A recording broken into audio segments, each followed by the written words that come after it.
forced tens of thousands of people into exile, especially in the Middle East. And as the runaway canal falls from grace, scores of Libyans living outside the country are preparing to return home and even contribute to the rebuilding process of their conflict-battered country. Like many Libyans living abroad, Mahmoud has been desperately watching news of his homeland. He fled Tripoli and the rule of Muammar Gaddafi 10 years ago.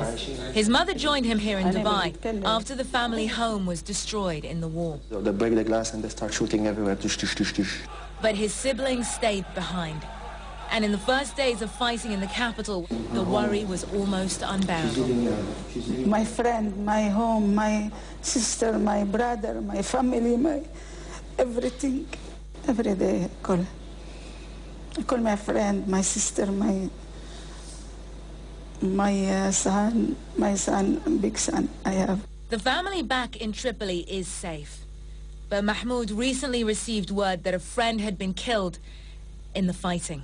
But even knowing the dangers, Mahmoud and his mother say as soon as they can, they will return to Libya. During Gaddafi's 42 years of rule, tens of thousands of Libyans went into exile, seeking opportunities and freedoms denied them at home, making lives for themselves and their families here in the Middle East and around the world.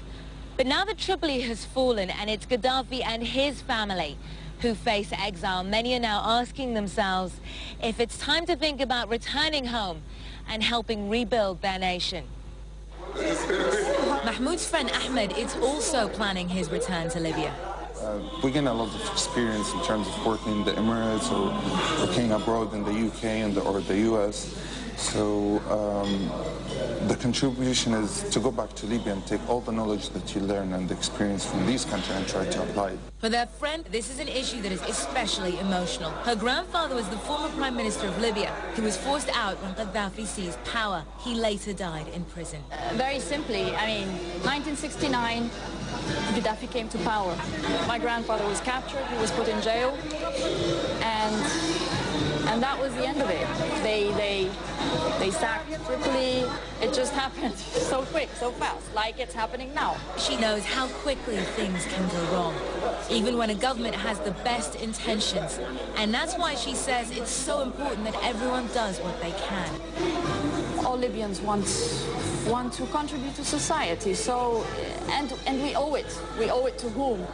We owe it to those Libyans who fought, who lost their lives, and who they did this to give us this opportunity. How could we not give this to them? They died to see a new Libya, so who is going to build a new Libya? The people. And even as rebels still battle forces loyal to Gaddafi, many Libyans are imagining a place they can again call home. Libya is going to grow up, people will have their chances, and it's going to be a free country. Naam Al-Bagher, CNN, Abu Dhabi. The seemingly unending drug war being waged by President Felipe Calderon of Mexico and cartels continues to claim the lives of so many innocent people. Children in particular are one major segment of Mexican society that are bearing the brunt of the drugs conundrum. We have more in this report. The tears of a boy who has lost both his father and brother in Ciudad Juarez, Mexico's most dangerous city. Mothers cried desperately after learning their children have died in a shooting outside a shopping mall.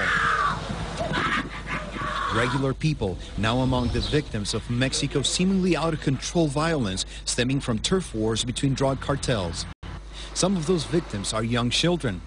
According to the Human Rights Commission in the border state of Chihuahua, last year drug violence left nearly 10,000 children orphaned. Some are looked after at this government orphanage, but many others live on the streets or go from home to home with no psychological assistance.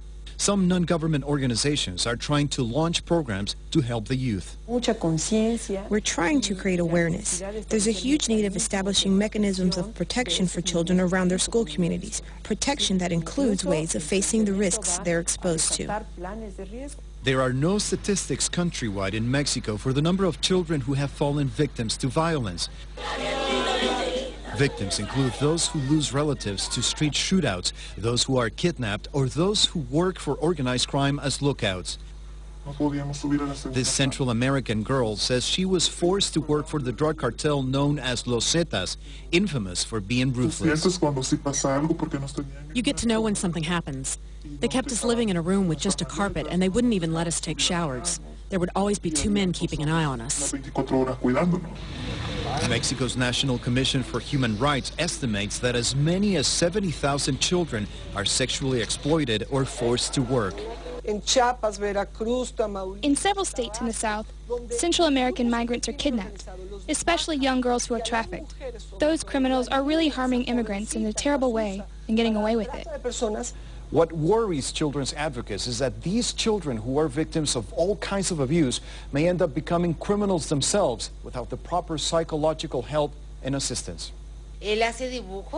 This mother, who's afraid to reveal her identity, says she's worried her children have become desensitized to the daily violence. When he's playing, he says he wants to be a hitman. He's drawing a sketch where a person is being shot and killed. With 15,000 people being killed this year alone, the conflict is taking an emotional toll on Mexico's youngest. Rafael Romo, CNN, Atlanta. In sports, with less than a year before the 2012 London Olympics, athletes are giving cameo performances ahead of the global showpiece as they take part in the World Athletic Championship in Daegu in South Korea. One man who was looking to fly the Great Britain flag in the Olympic Games is London-based triple jump star Phillips Idowu. We have more on these preparations in this report.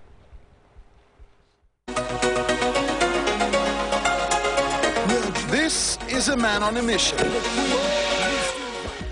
Phillips Idowu aims to defend his world title in South Korea with the Olympics on his home turf less than a year away.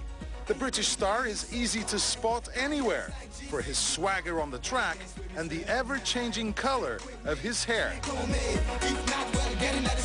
Idowu may be a superstar now, but he had it tough growing up. It was sport which provided him with a lifeline. I've seen a lot of people who I grew up with, they've either been really, really hurt badly through crime and involvement in crime, or they've passed away because of that kind of stuff. Growing up on an East London council estate, just a hop, skip and jump away from where the Olympic Stadium is now situated, his prospects weren't good. For me to get away from Hackney and just move to, I actually went to university and studied and all these kind of things which I never thought I'd have the opportunity to do.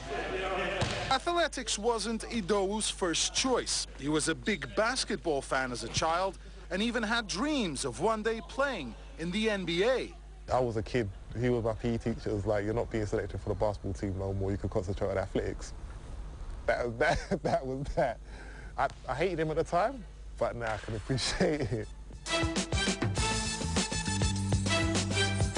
Whilst Idowu has never looked back, the current European and world champion still finds time to shoot some hoops with some high-profile stars. But he hasn't forgotten his humble roots and never hesitates trying to help youngsters who need some advice. I'll speak to kids now and I'll try to inspire kids now just to let them know that don't blame your childhood or anything that's happened in your past as an excuse to not progress. There's always a way out. There's always something positive just round the corner. Keeping focused and developing a steely resolve to succeed comes naturally to Idowu, and he attributes this to his upbringing. I think that want and that need to win and be successful has been ingrained in me just from being brought up in that kind of environment. Like, you have to struggle, you have to work hard, you don't get anything easy. Never had anything easy in my life, so that's helped me with my sport.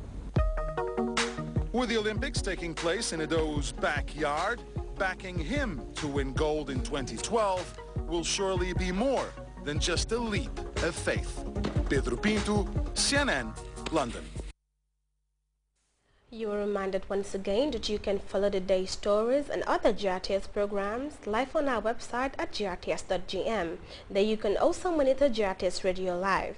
And before we go, a reminder of our headlines. The Vice President, Dr. Isatunjai Saidi, has decorated